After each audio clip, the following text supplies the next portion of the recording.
Yung lugar na yun, parati doon, riot, mga kabataan talaga.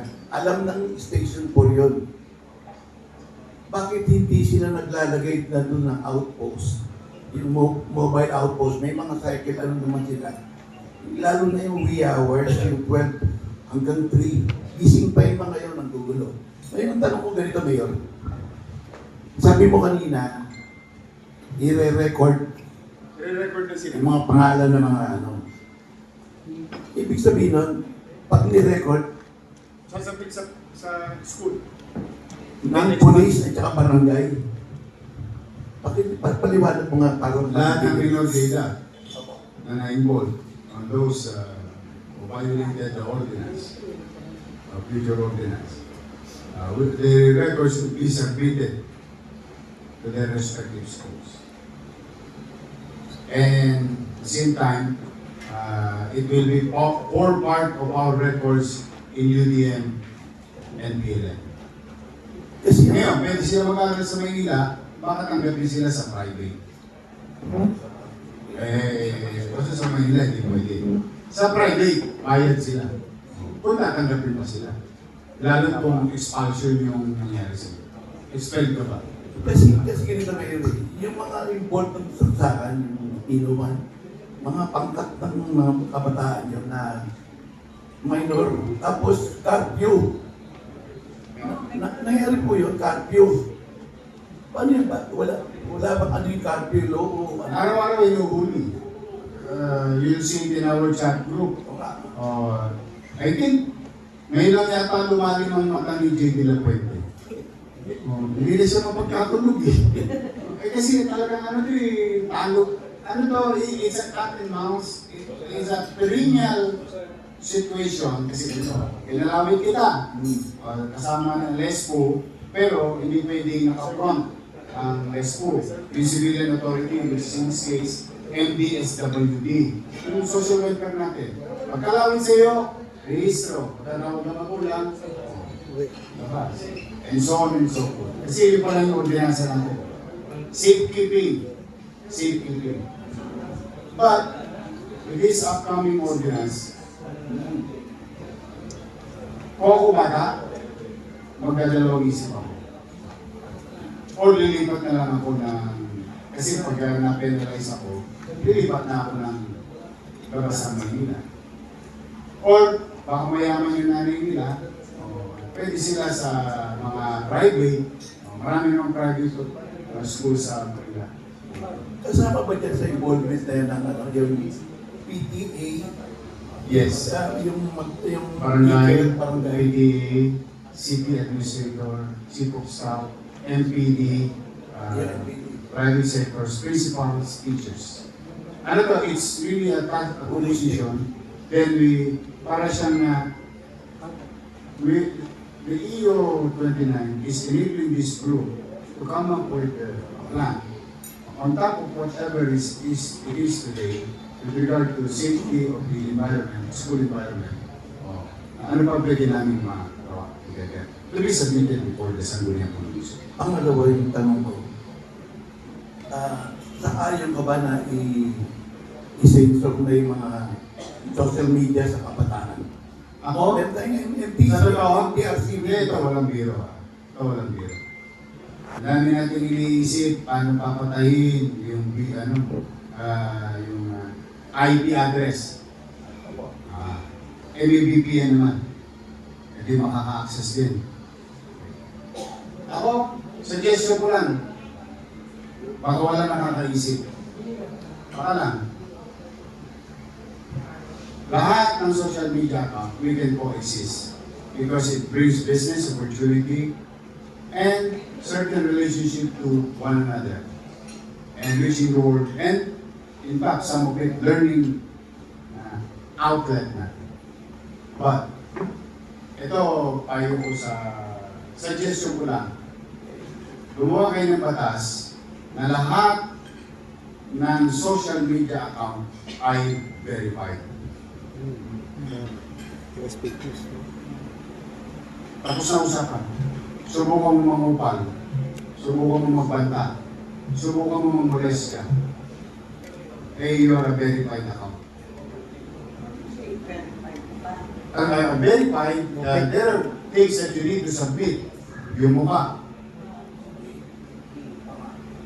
IDs.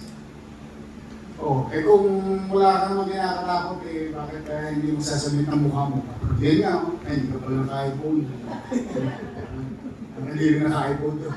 Pero ba yan, pag nag-ano ka,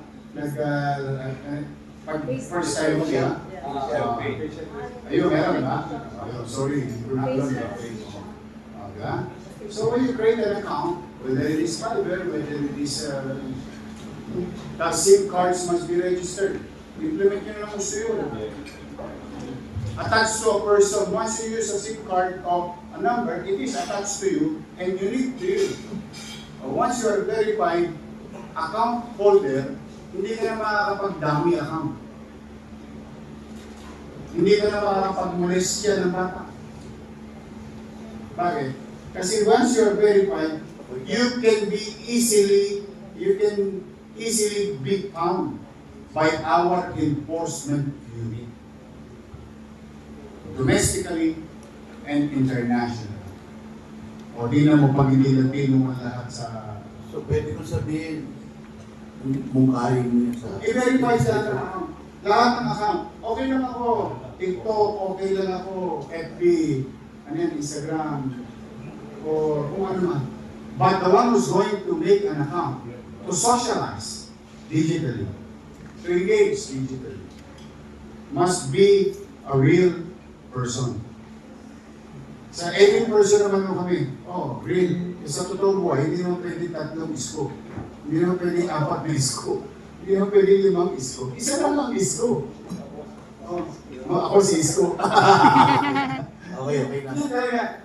But I hope you take note of that. It may not be a great idea, but it's one thing na magkakaroon ng kapanatagan ang bawat isa. Na kapag ang lahat ng sasabihin mo, pagkagawin mo, at pati mga namumulis, mahahabol natin kapag sila went beyond or violating rules. Yari ka. Yari ka, pag wala na yung mga, yung mga account, Abdul, pag makikakit mo, pasinin mo yung iba, tapos pag pilit mo, wala mukha. Ang friends tatatlo. Ang lungkot ng buhay, 3 billion, 3 lang ang kaibigan mo. Nakalakpa yung profile. Kasi, but somebody is operating it. For whatever reason, I don't know. Good for them. Maybe they get paid to do that, whether to promote a business. Yari na yung troll. There is upside, downside of trolling. Sometimes they use it for business, what you call the magnifying. Yung particular, masarap ang tubig na ito. And so on and so forth. But, ako, ito challenge ko sa Facebook. Challenge ko sa Twitter. Meron na sila Meron na silang verification But they continue to allow your account without being verified. In fact, kung di mo nagkakamali sa X or Twitter, you need to pay to be verified. May bayad. I don't know, yung premium. But hindi kailangan may bayad Kailangan maobliga ang TikTok, YouTube,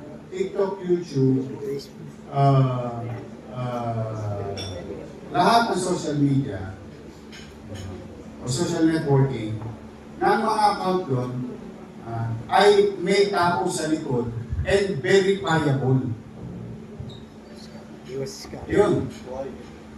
Maniwala ka saan? Ubus yung account na yan. Hindi ako naniniwala. Ilan ang account sa Pilipinas? 70 million? 70 million? Ibig sabihin pati sa bundok ng Tralala, nagpe-Facebook yun. Let's be honest, sabi na raw nakati, I don't know. Ikaw mo nakataw naman, di ba? May kuryente nga doon, wala, wifi pa. So if you look at and plot the numbers of accounts in the country, geographically, parang lahat yata meron Facebook o TikTok. Kaya, yeah. May dagdag ko lang, Yorme. Yung mga kabataan na mahuhuli nag-violate na ng mga batas na yan, importante na maitanong kaagad sa kanila o may sama kaagad sa detalye from them kung anong school nag-aaral. Dahil talagang, kung talagang pagdidiinan natin na may expel sila sa... Mag-database mo. Yes. We will accumulate database of our existing students in the city, which we have. All we have to do is to collate and bank it. We have this system, ArcGIS, that we created. We've been using it for assessment. I think we are the only city in the country who have the entire city 3D map. Yes, 3D map. Literally. Kaya namin kwentahin yung metro ng building mo for purposes of assessment. Kaya namin malaman, dati dinideklara mo, 3 palapag ka lang.